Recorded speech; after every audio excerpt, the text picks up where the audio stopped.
here in the perimeter, there are no stars. Out here, we is stoned, immaculate. Hello and welcome. This is the C86 show. I'm David Eastaugh.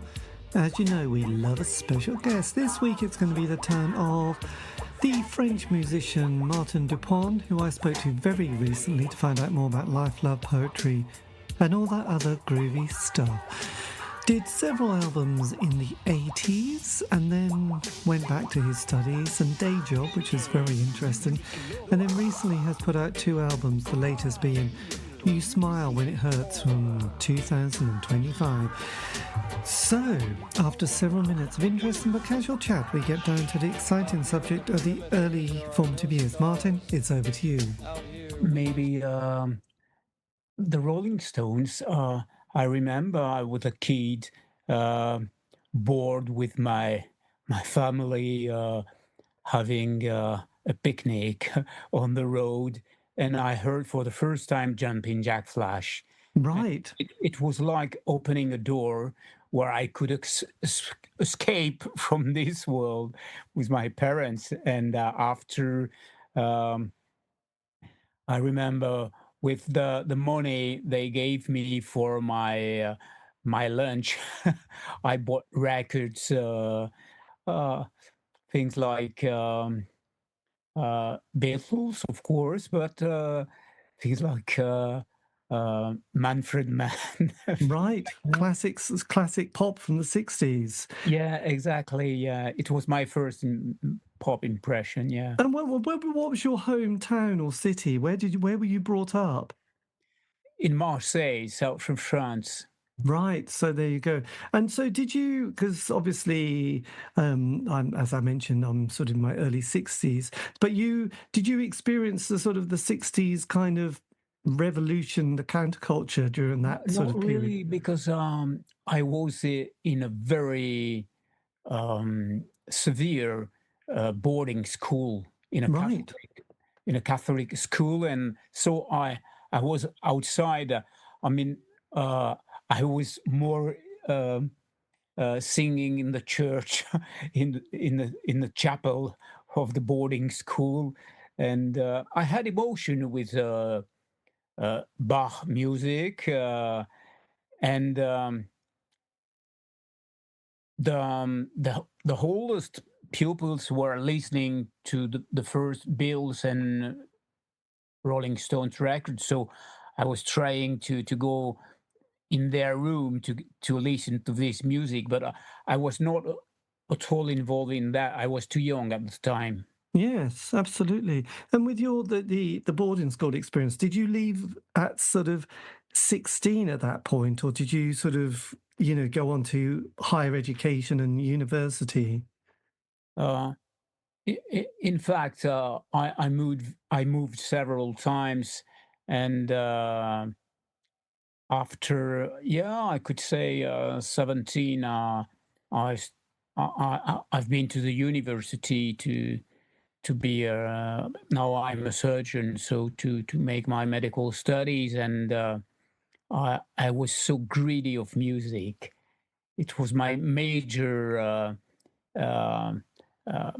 major budget, just buying records. Yes. So you went sort of, did you say you're sort of you were a medical student sort of specializing in, did you say Yeah, eyes? I'm ENT surgeon now.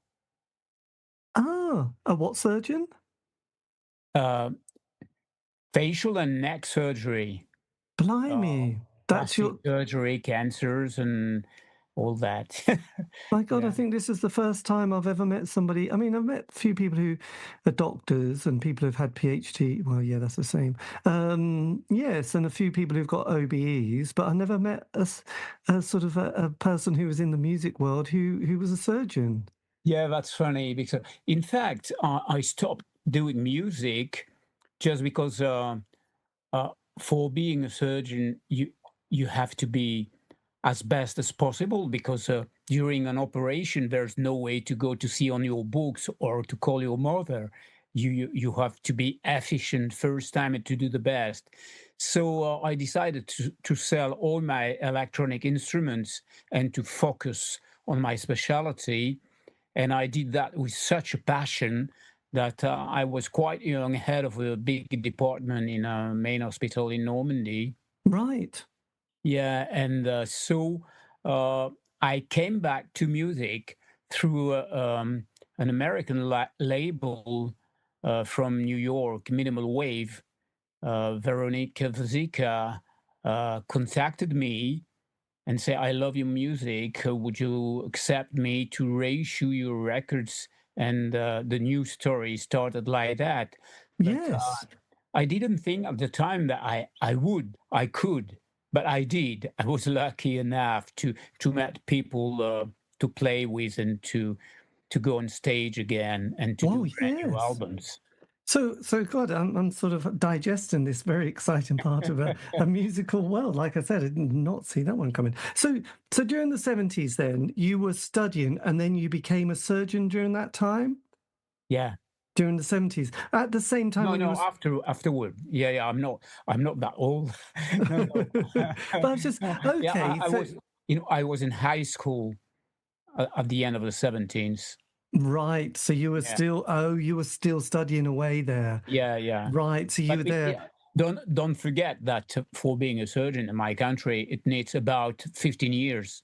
Right, that's a long period of time actually of Yeah, I think study. so. Yeah.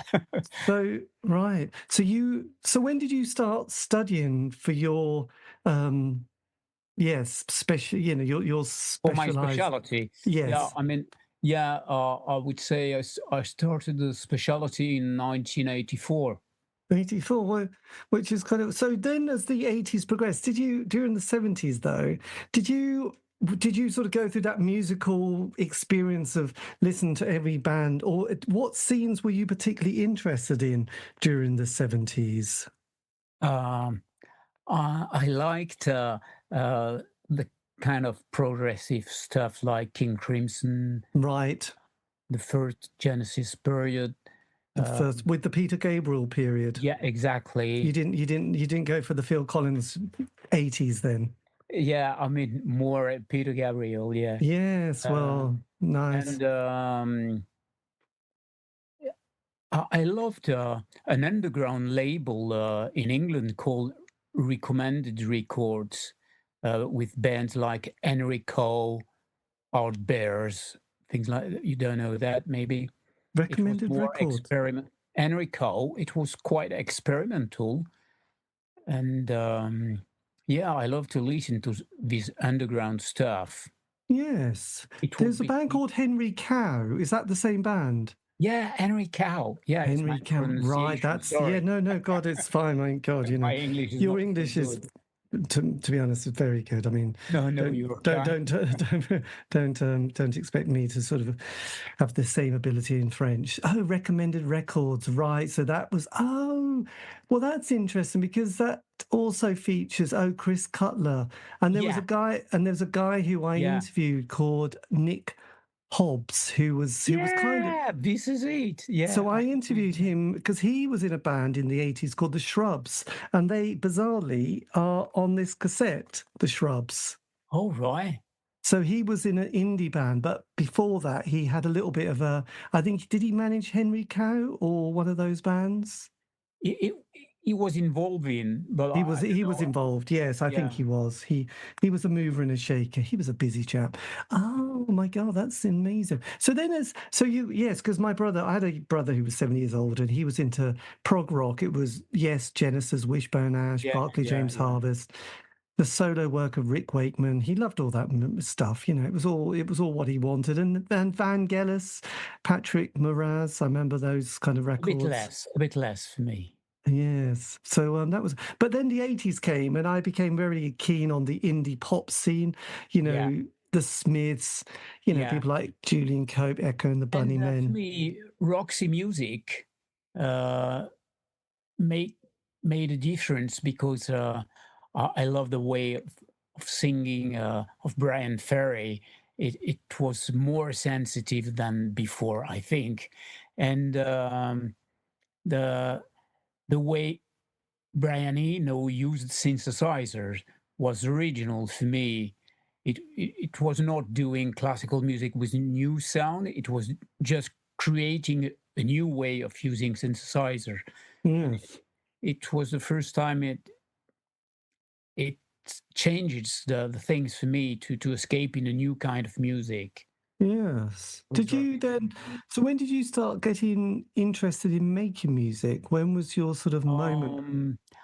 In fact, as a teenager, I started to play guitar and then bass guitar in little bands in Marseille, and I started to play in jazz bands to improve my techniques. And I was one of the first playing fretless bass Right. in Marseille. I love a French band called Magma, Okay.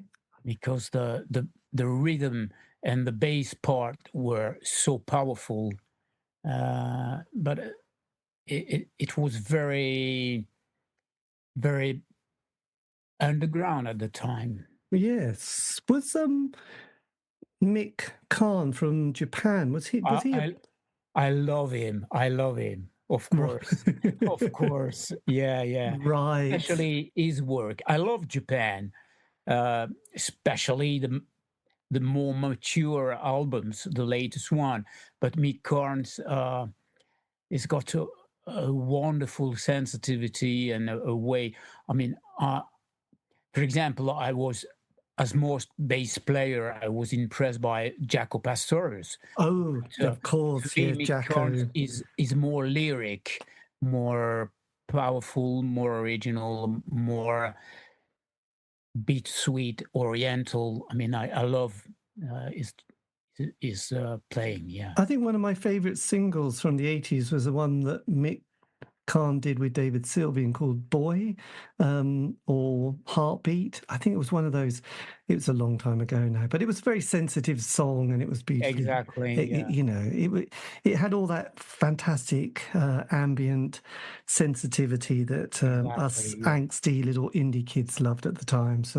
yeah, So there we go. Then as the 80s in this country, we had the sort of punk and then we had post-punk and then that new wave started to appear, and then bands like Depeche Mode and Cabaret Voltaire, Throbbing Gristle, and then yeah. Depeche Mode started to hear Human League. I think I probably mentioned Depeche Mode twice there. So yes, did that sort of sound, or did some of those scenes, did they get you very excited at that point? Did the early Yeah, 80s? yeah. I was greedy of all that because most of the things were interesting for me.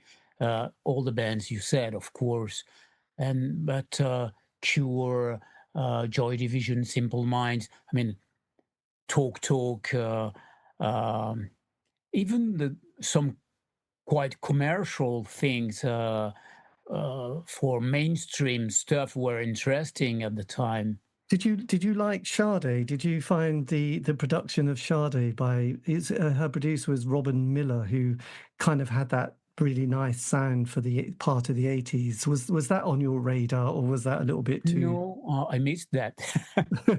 Sade Diamond Life? It was one of those it was to be honest, if you people who own that also owned Phil Collins' Face Value and Simply Red. It was a bit too mainstream for such an indie kid like myself, but yes, we did sort of occasionally like Sade. I'll have to confess on air here, really. So, what was your first gig you went to at this point?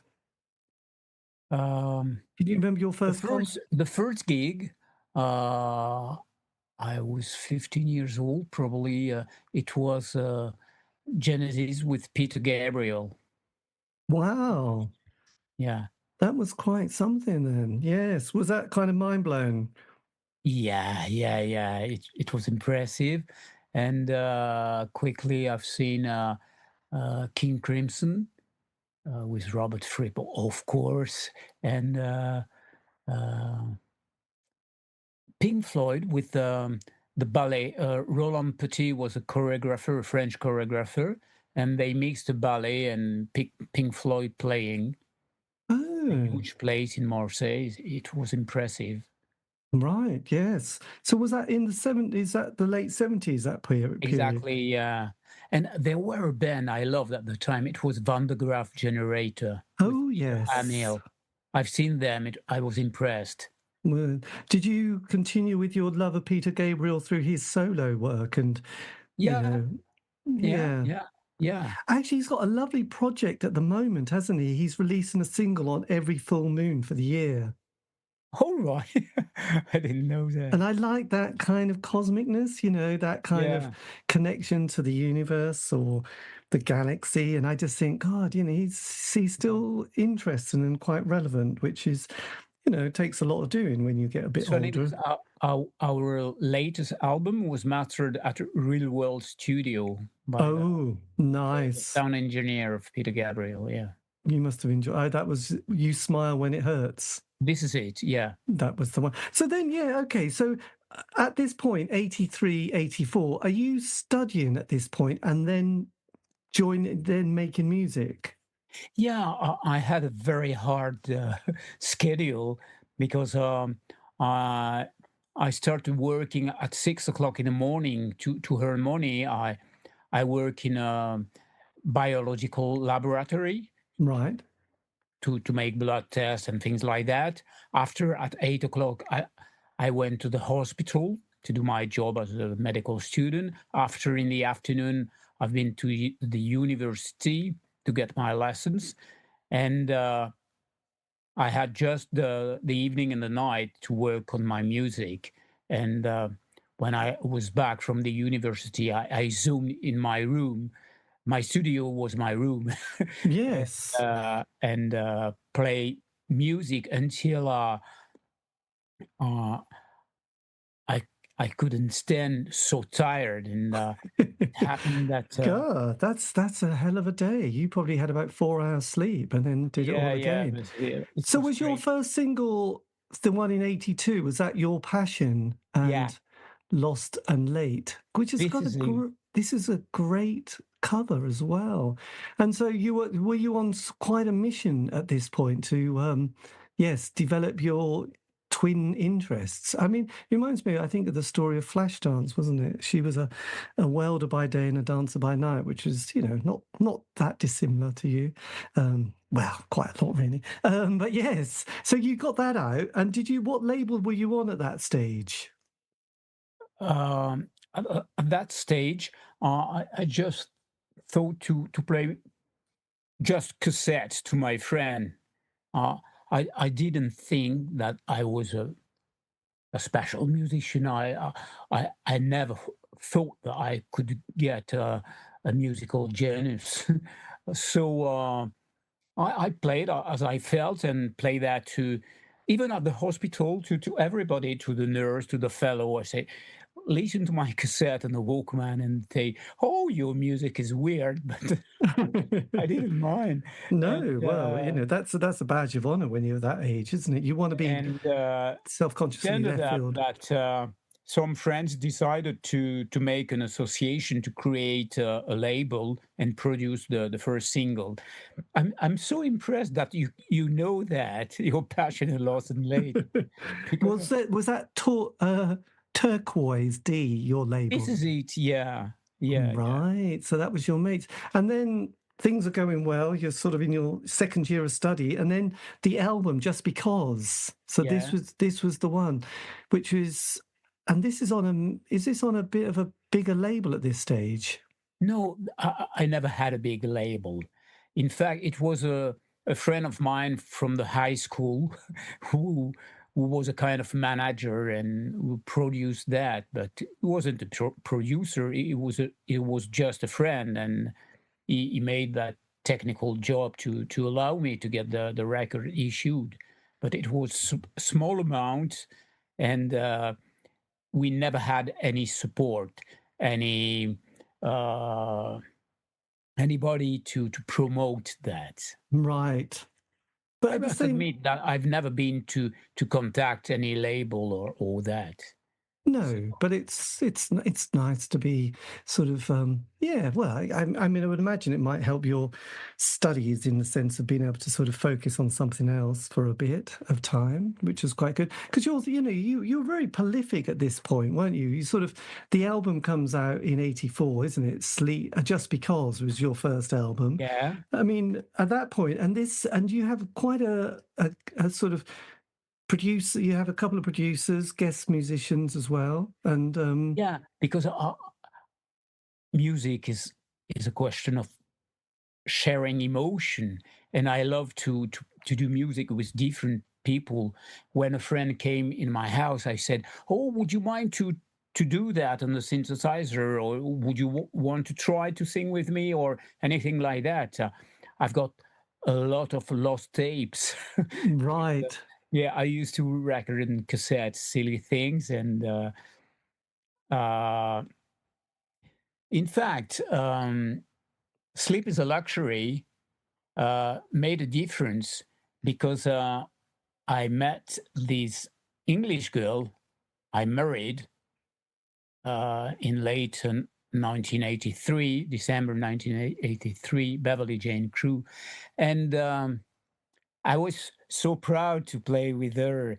And I thought in my mind, oh God, even British people who are the king of pop music can love my music. And she made me not more confident, but more engaged to finish properly the songs, because I was a kind of lazy boy, and I prefer to start a new song rather than working to finish properly one before. Right. Yes. Well, it's quite good. And And also, Beverly helped me. did you feel?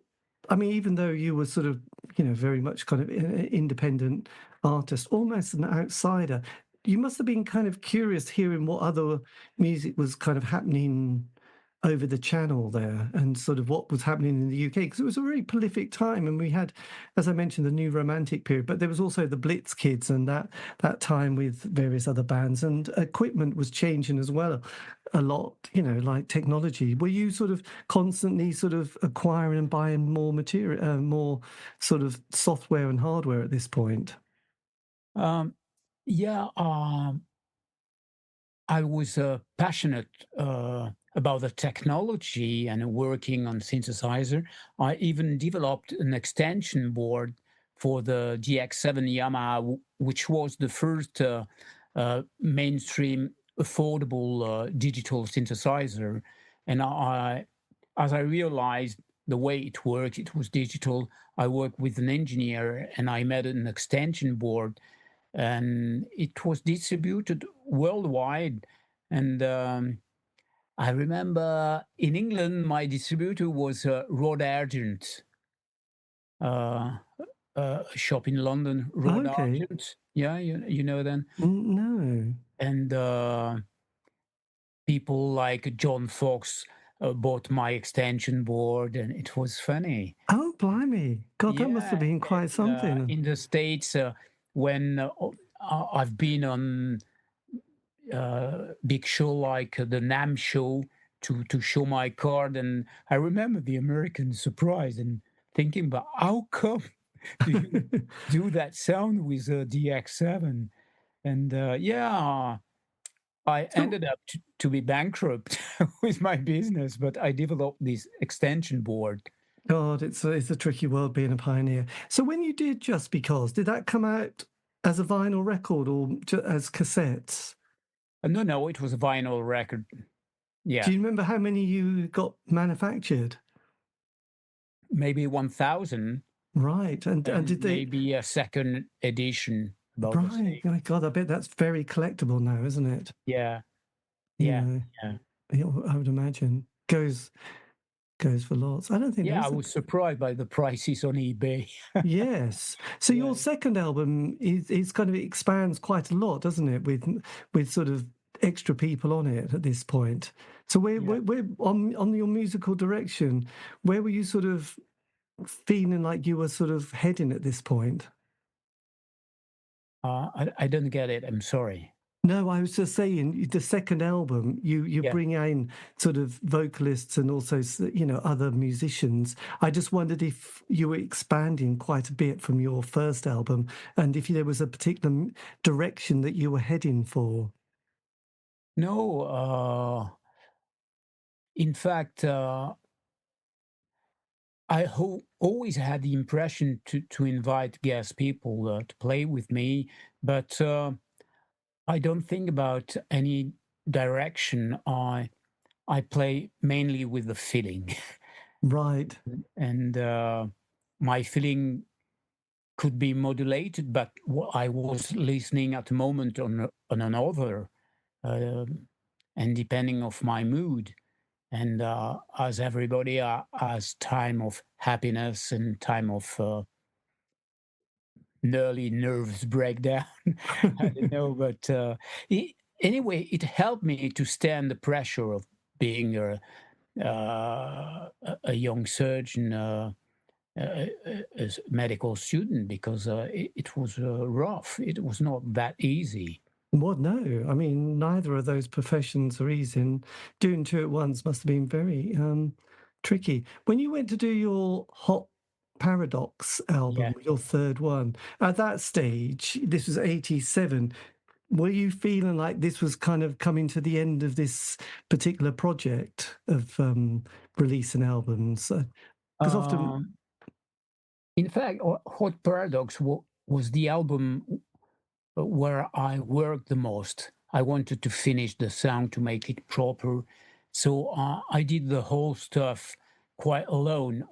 Of course, there were the girls with the voice and Beverley playing clarinet and saxophone, but I worked hardly on the music, and I produced the sound, everything from the first beginning of the song to the mix, and I did everything on this album. And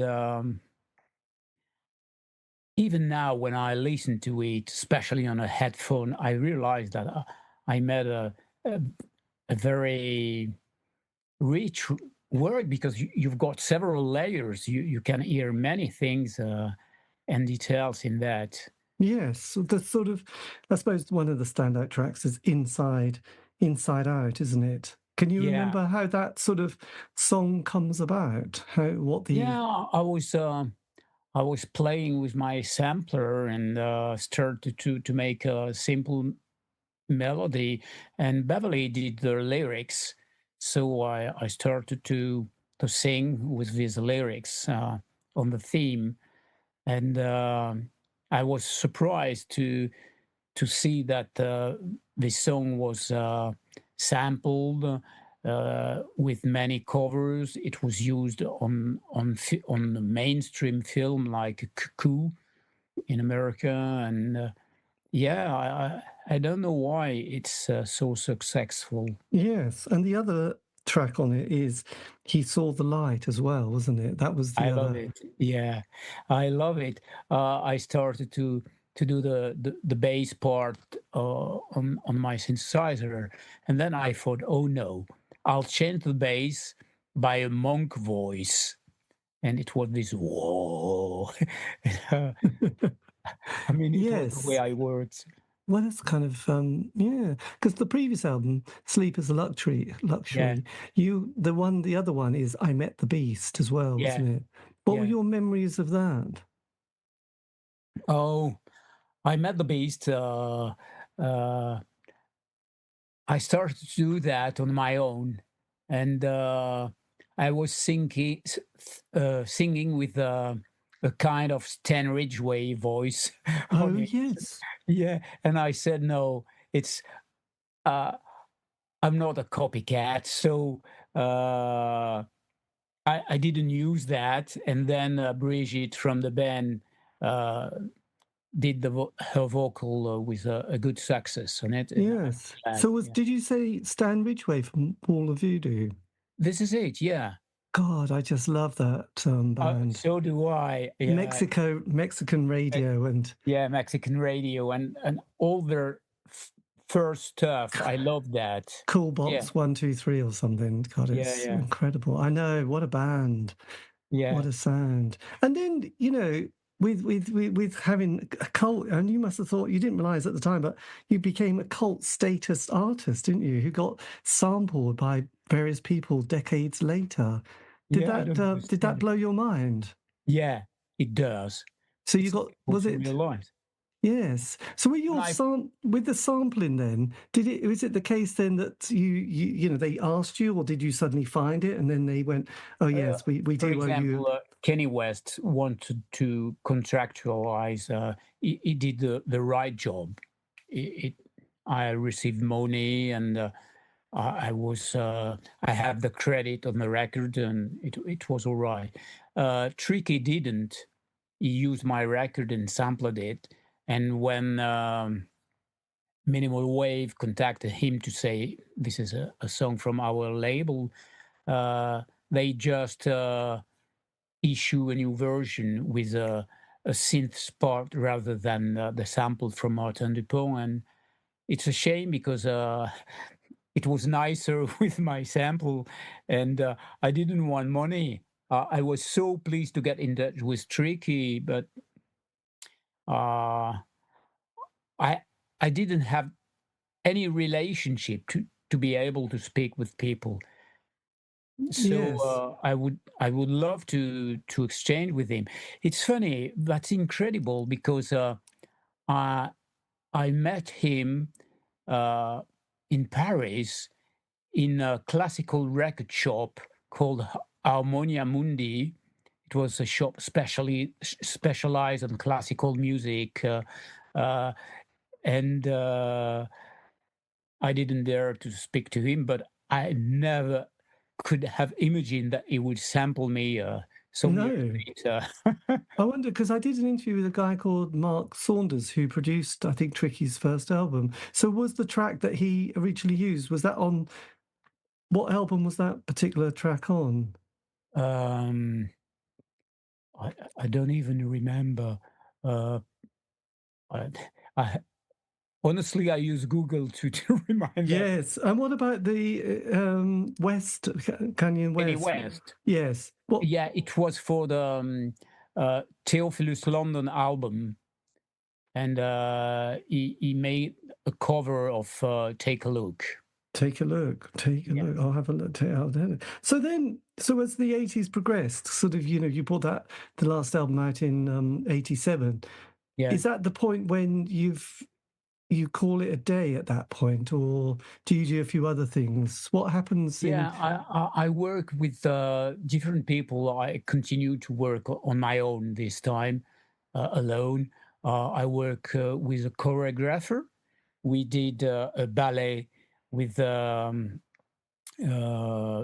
French choreographer, and the dancer were from Boston, and we had a show for mm, the anniversary of the Statue of the Liberty Oh, blimey. in New York, and I had papers on the New York Times, the Village Voice, and I showed that to my dad, and he said,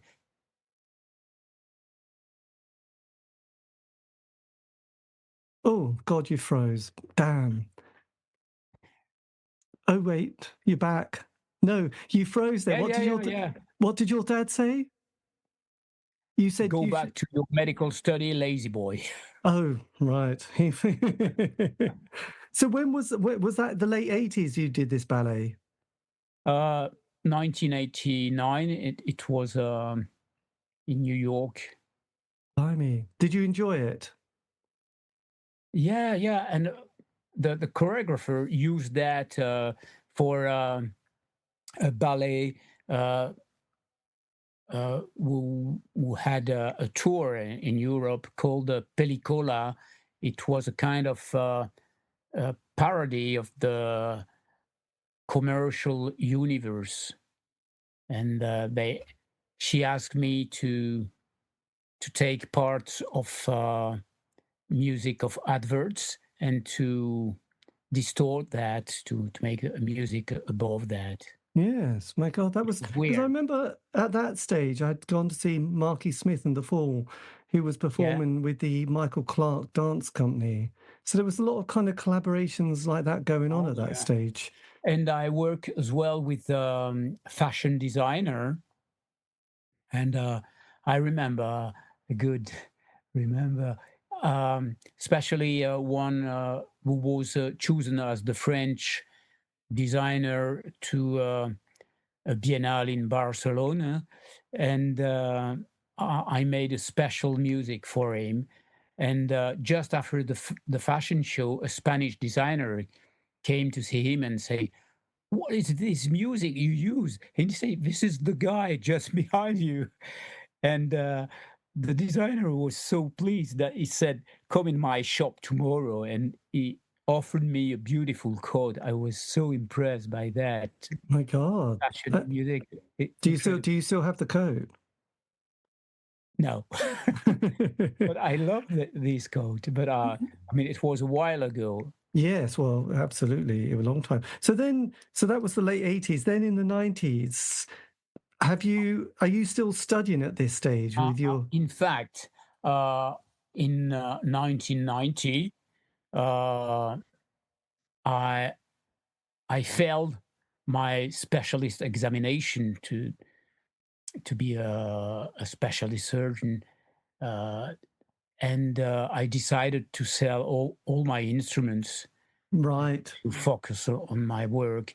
And uh, I I worked so hard night and day for months, and I ended up to be major of the national competition for being Surgeon. for being especially. Yeah, yeah. So when did you complete your My mom was studies? proud. Yeah. When did you complete your studies? When I sorry. When did you complete your kind of studies at that Oh, stage?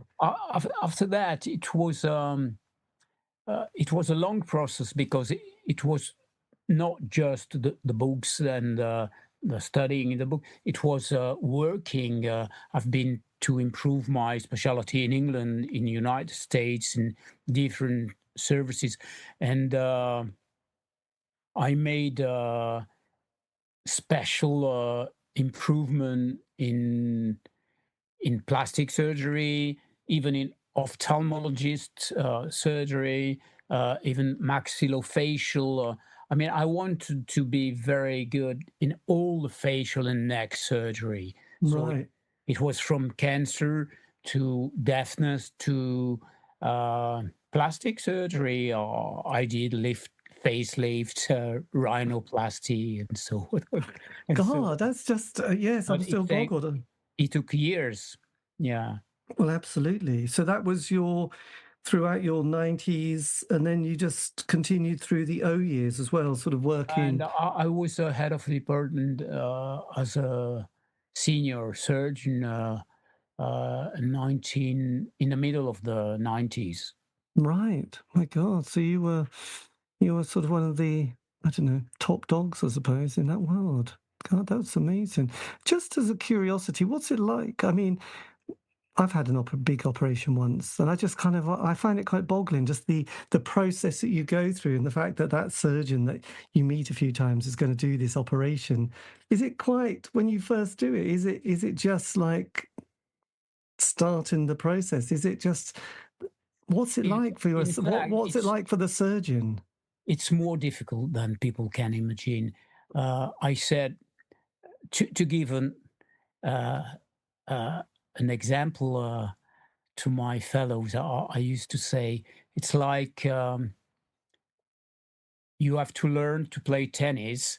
You just have to take a racket and to throw the ball above the The net. strings. Yes, I've got it. It's easy, but when you've got the racket on your hand, in front you've got McEnroe, and you realize that it's so hard. And in fact, I remember because I love to teach to my residents in my service, and usually I leave them starting the operation, and I noticed that very quickly they were lost. Uh, when a good surgeon start to operate, it show you this is this artery, this is the nerves, these nerves, and so on. You see, this is the muscles, and so on. But when they started, they've got the impression that they can do the same, but in a few minutes they are lost. It bleeds. They don't know what was that. I mean, it's more difficult Yes, well, than I you know. expect. So It, you it have to work and to work and to work and to operate safely with a senior surgeon able to help if needed. And the the in fact the highest improvement in my abilities was when I was head of department by myself, because there were nobody to call if the situation was hard. So many times when I had difficult operations, I used to think of that during the whole night before, and it ended up that finally the procedure wasn't that I could have read on books or seen before or imagined in my mind. And the night after, often I was thinking, what could I've done better? But most of the time, fortunately, the patient was right. But Right. Well, that's good. That's good. Well, I did yeah, remember being very fascinated after I had this major operation that yeah, on Desert Island Discs, they had two people who were surgeons talking about, you know, their world and their skills and how they developed. But one of them did mention that he would put a soundtrack together when he did his surgery, that he just, to sort of keep himself focused. Did you ever have music playing when you were operating at all? yes, yes. Especially when I did the heavy cancer surgery. It was long and very, very hard operations. I used to listen to classical music like Mozart and so on, uh, because it it takes off a bit of the drama and makes your soul a bit quieter, because you have to be concentrated. And Yes. because sometimes I have to operate during hours, not eating, not drinking, and it was not that easy. And uh, after I wanted to listen things I like, but the anesthetist was a bit upset with my pop music in the operating room. Yes, I know you can't. And now it's nice because, for example, for the moment, I've got a young anesthetist working with, and he's always playing music on his computer close to the respiratory machine. And Yes, I well, feel better with that. I but love having music with me. Yeah. well, it's yeah. I mean, when people have 12-hour operations, I mean, kind of recently, I had somebody who he had a back operation. It was most extraordinary. He showed me the scan, and it was I think it was something like a 10, 12-hour operation. I just thought, That's God, possible.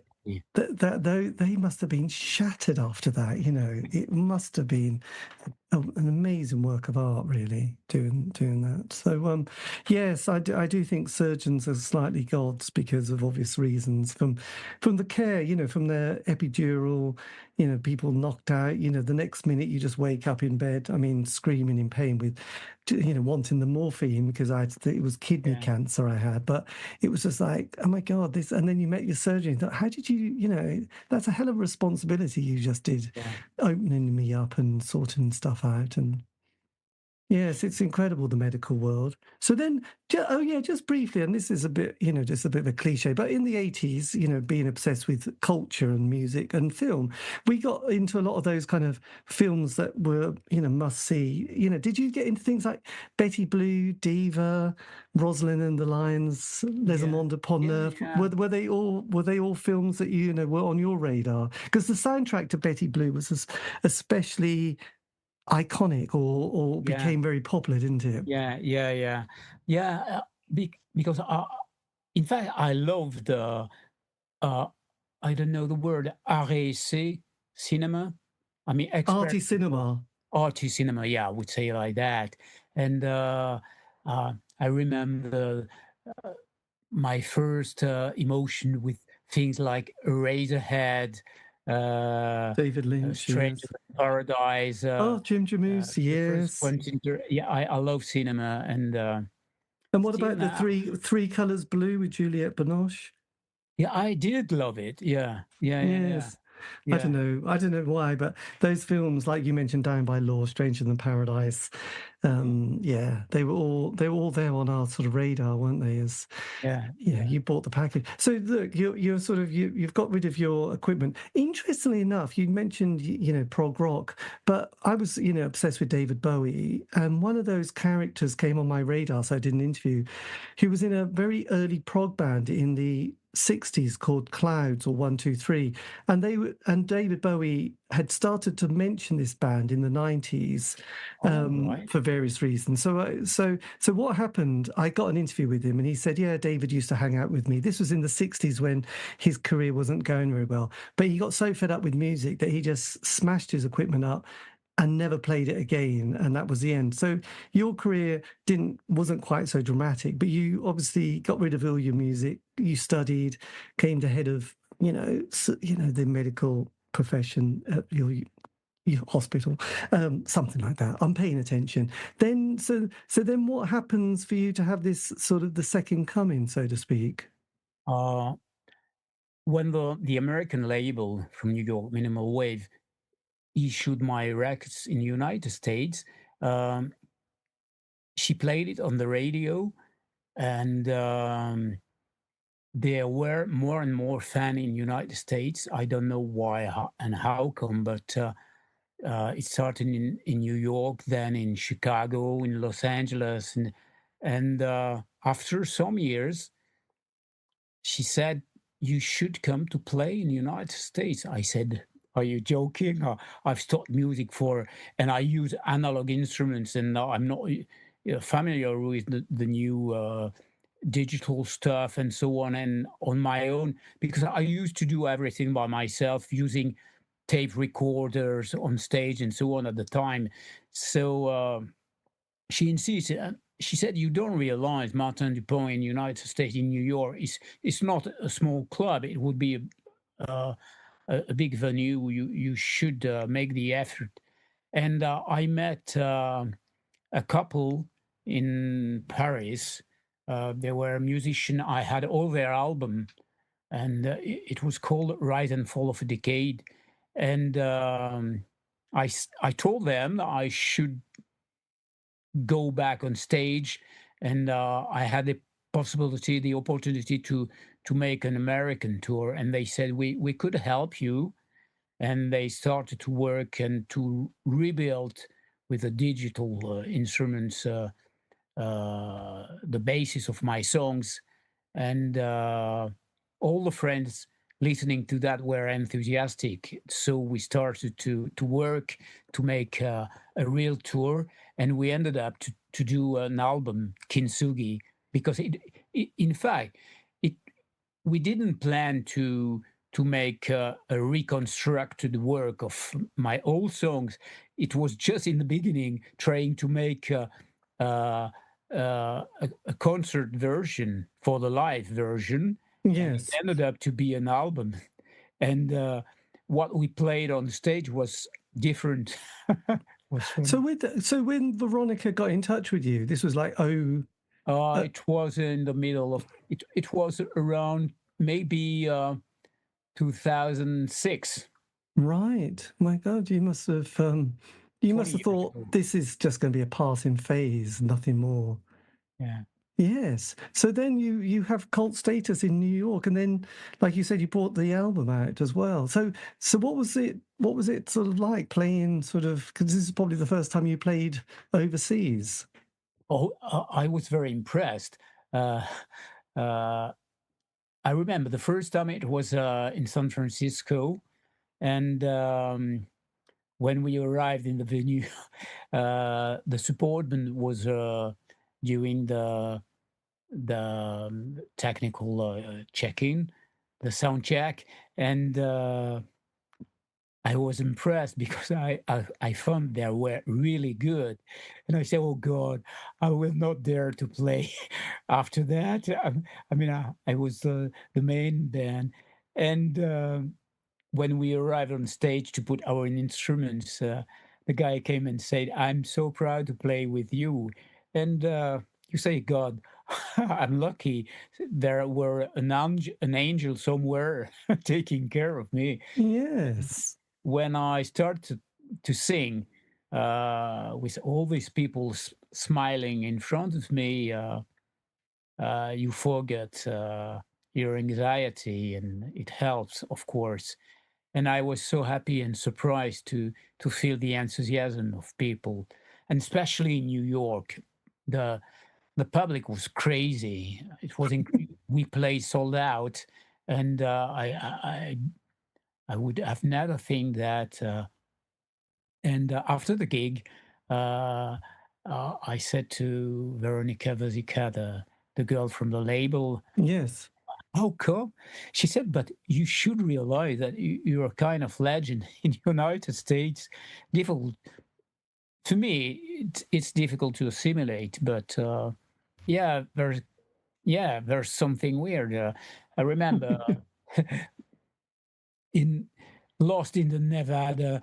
Uh, in a gas station, uh, I went to buy a bottle of water, and a girl seeing me say, "Oh my God!" I must admit that I have a T-shirt with Martin Dupont, but she knew the band, and she was mad to meet hers uh, Wow. uh, in a lost station in Nevada, but it was crazy.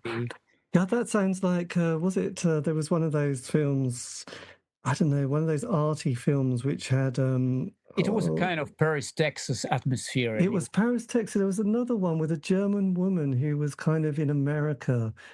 And I just remember there was a scene with I don't know, was it a frisbee or a boomerang?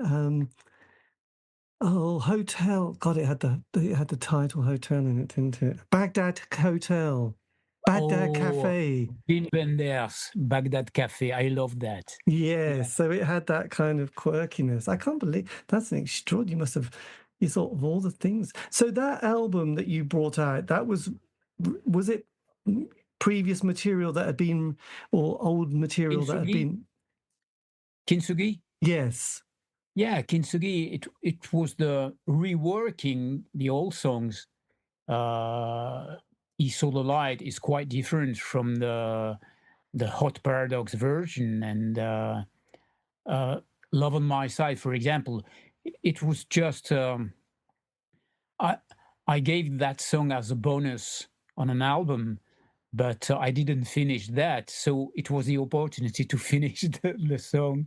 Yes. And I don't remember which. Oh, for example, Nice Boy is so different from the original version. Uh, Yes.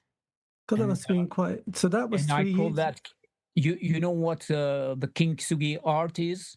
The No. Japanese the Kintsugi art in Japan is the way to repair broken ceramics with gold to make a, a more beautiful object.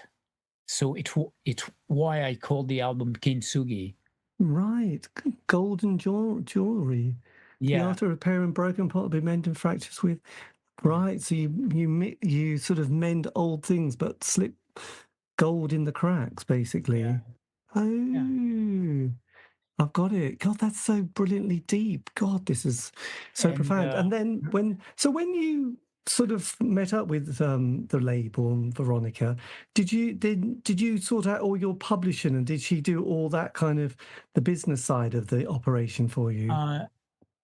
she started to do a compilation of unissue records, and then she did a box set with the whole collection, and I it was around, I don't remember, but maybe $200. And I thought, she's crazy. Nobody will buy that. $200 for this unknown band. And she was sold out in 2 months, I believe. Blimey. So she reissued that. Yeah, it was part of the legend, because I couldn't believe, I've seen on Instagram people from Japan, Australia. I've got it. it was a kind of trophy to get this box set. That's just extraordinary, isn't it? Yes, Yeah. For me, it's a the miracle. complete collection. God, that is Yeah. amazing. So when did you start thinking about writing new material for You Smile When It Hurts? Because we were so enthusiastic about what was happening around us. I mean, the public everywhere in Germany, in France, in Spain, in the United States were so enthusiastic, seeing the people backstage so happy. For me, I had to go back to music. Uh, I don't have to prove anything as a surgeon now. I still work because there's a real need for the population, and I love helping people. I love my job, but I don't want to sacrifice the music again. No. So So I'm still in the continuous process, and I don't know if in England have you got the record store day. yes, that's right. Yeah. Yes, I keep getting emails about it. Yeah, and I'll issue a records with covers from other bands, American bands like Drab Majesty, Clander, things like that, and French band people like Arnaud Rebotini, Marc Collin from Nouvelle Vague, and Mona Soyok for Cast Product, people like that, and then DJs. There's DJs from London, Peter Herbert, people like that, and we mix covers, edits, and unissued by Martin Dupont. God, well, I'm going to definitely check out that because, Yeah, frankly, it will be called New Paradox. New Paradox. My God. So I have been watching your live performance that you've done very recently, which has been on YouTube. So you've got this rather funky looking band, haven't you? Of saxophones, backing singers, keyboard players, and you've got some pretty nifty dance moves. So is this a band that you put together just for this project, or No, this is the band. There's still Beverley Jane Crew with me, who play saxophone, Oh and wow. the the the two from the Parisian band would join me and help me and allowed me to go back on stage, Sandy Casado and Cherry Santoni, and the third one is a musician from Rennes in Brittany, and he's an incredible guy. He did album of real Bollywood music, very high level, and the other album was a kind of I would say uh, contralto, no, contratenor music, like Alfred Deller. uh, he was incredible mixing the. I would say personal music and pop music. Yes. And I'm amazed you haven't play been with us. sort of asked to play at somewhere like Cafe Otto in London because you've obviously, all been. We never played in England. That is shocking. That is absolutely shocking. Yeah. Especially having Beverly was from London, and she was producer on the Contemporary Music Network, and so I don't understand why. I mean, nobody asked us in England, so as we've got many demons around, so we. I would love to. I would love to, of course, yeah. Well, I'm sure it's going to happen But because, in other country, I see people saying, coming from Glasgow, Newcastle, and say, "Come to play." It's funny. I have noticed, and I suppose when I was younger, I always like to try and find a band from a long way away, and anybody local, you just went, "Oh, I'm not that bothered."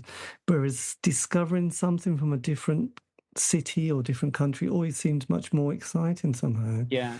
But yes, I suppose it's just a bit. I'm just amazed because yes, on your sort of, I met. We should.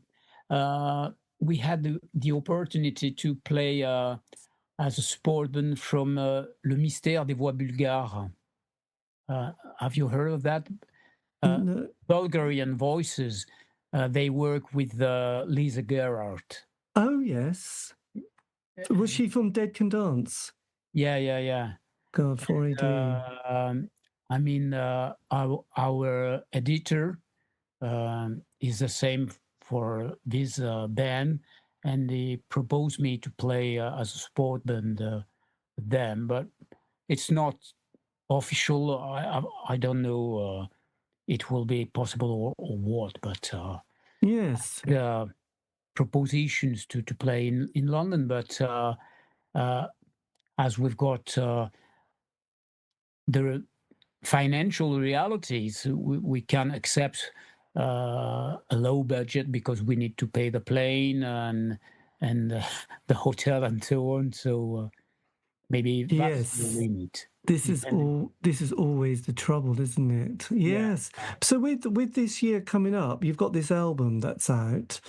And also then, does that mean you've got any other live dates around the Yeah, we around will play in Berlin in April of venues in France, Nantes, Aix-en-Provence, and we've got several propositions to play around, but our producer want to check that. In fact, the guy, the fourth guy in the band playing the keyboards, is our tour manager, I would say. right? He used to play all around the world, so he check all the propositions to see if we will or not. God, it's difficult. So where's the best place? You've got a Bandcamp page. Is there any other sites to find out your schedule for the year? You will think that I'm completely crazy. I don't even know who owned my Bandcamp page. I think that's part of minimal. Minimal wave. Yeah. Yeah, it probably. I don't know. Is it? Yeah, probably. Yeah. Veronica is a clever girl, so it will. But I've never been on the Bandcamp, and because it's my weakness, because as I work as a surgeon, of course, I'm not looking for money, but now I'm in a point I would like to be able to play in Tokyo without thinking, oh God, it's too expensive to pay, Yes. so on. And Yeah, there is mean, there is that you do have a Bandcamp page as well. So I guess there must be some. Yes, I don't know. Someone must have. she sent me money regularly, I must admit. But So that's good. That's good. yeah, That's but it's not in the same amount that I can earn as a surgeon, of course. no, no, I don't think so. But I mean, it's great. It's that vinyl record sold out. I mean, your complete box set, which was Yeah, that's incredible. That and I've got songs, and each time I bring a box set in the merchandising in a concert, there's always people buying it in the first 10 minutes. I'm so yes. happy to get it. Yeah, that's incredible. Yeah. I just think it's just a lovely story, actually, isn't it? I had no, I don't know how you came on my radar, but it must have just happened one day, and I started thinking, oh, this is, and then I started watching the videos of you live, quite recently, and I was thinking, this is, and then sort of realized, oh, you do go back to the 80s, and this would be a bit of a miss. Not to have you on the show because obviously it's just brilliant to yes, to hear the story. And I must admit, I have been a little bit starstruck with your. I would be delighted if you would like to send me some connection to know more about the show. Yes, well, what I'll do, my universe. I would be delighted. Sure. I will send you a link to this interview, and then you can see the other ones. But there's been a few. I mean, I did an interview with one of the members for Suicide, which was quite interesting, and various. Yeah, but like I said, I've done a lot of interviews with those 80s bands. So so it was good. But so with this and your project, it does sound like you're in a very good and happy place with it all. Doing music. as a sort of unit, sort of from the little clip of you two of you dancing and singing and with this new album out? Sorry. I was saying you all seem to be in a happy place, on Yeah. that musical journey at the moment. Yeah. Yes. Yeah. It's and there's a lot of enthusiasm around that, and in France we start to be, because we were more known in Germany, for example, 20 years ago than in France, and now we can to get more notoriety here. Yeah. Yes, well, it's gonna. I mean, also you've had quite a lot of. I did see you on Spotify as well, and so you do get a sort of a good listening. The songs have all been well listened to, and you do get a good monthly listenership. Audience. So yes, well, I guess it's just going to get better and better, really, isn't it? As more people discover you. Yeah, Fingers crossed. we were lucky enough to get to be filmed by KXP, the TV from Seattle, and they were lovely people, and they did a good job. And since that, I think that we've got much more visibility. Yes, And it makes a difference. Maybe, I don't know, it's pure chance. I guess it is, but then, I mean, to be honest, I've been watching those videos as well, so, and they're beautifully done, aren't they? It's nicely presented and nice kind of, just quality production, sound, so I'm sure people are going to love it, really. Anyway, look, thank you for your time. I really appreciate it, and, I'll keep in touch, Martin, and best of luck for the year. I'm sure it's going to be good. Thank you very much. Thanks a lot. Take care. See you later. Bye-bye. And that was me in conversation with Martin Dupont, talking about his life in music. This has been the C86 show. David Eastaugh. If you want to contact me, you can on any of the social media platform sites. Just do C86 show. All these interviews have been archived on Spotify, iTunes, Podbean. It's true. Have a great week. Stay safe.